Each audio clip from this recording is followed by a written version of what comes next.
বিএনপিকে তার উদারপন্থা থেকে আরেকটু কঠোর অবস্থান গ্রহণ করতে হবে।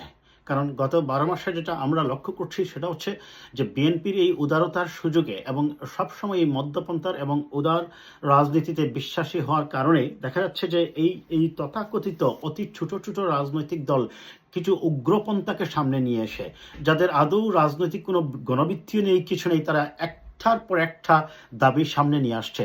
কখনো বলছে সংস্কারের কথা, কখনো বলছে স্থানীয় নির্বাচনের কথা, এবং এদের কোনো জনভিত্তি বা ব্যাপক অর্থে তাদের কোনো জনগণের সাথে সম্পৃক্ততা না থাকা সত্ত্বেও তারা এই দাবিগুলো সামনে নিয়ে আসছে এবং আলোচনায় আর টেবিলে নিয়ে এসে সময় ক্ষেপণ করছে, এবং অনেক ক্ষেত্রে তারা তাদের দাবিগুলা পূরণ করতে পারছে বলে আমি মনে করি। কাজেই বিএনপিকে হতে হবে আরেকটু কঠোর, এবং বিএনপি তার সিদ্ধান্ত নেওয়ার ক্ষেত্রে যেন আরেকটু শক্ত অবস্থানে থেকে সিদ্ধান্ত নেয়। কারণ মধ্যপন্থার রাজনীতির অর্থ এই নয় ১২ মাস থেকে আপনি সংস্কার চালাবেন, কাজের কাজ কিছুই হবে না।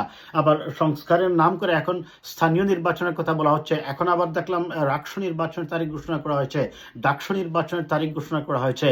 তাহলে এগুলা একের পর এক প্রতিদিনই যদি নতুন করে দাবি আসতেই থাকে, তাহলে এই সংস্কার কবে শেষ হবে, কবে হবে নির্বাচন, কবে হবে গণতান্ত্রিক ব্যবস্থায় ফিরিয়ে যাওয়ার? সেক্ষেত্রে আমরা যেটা অবজার্ভ করছি সেটা হচ্ছে যে বিএনপিকে আরো কঠোর শক্ত হতে হবে এবং শক্তিশালী অবস্থান নিয়েই শক্ত হয়ে কথা বলতে হবে।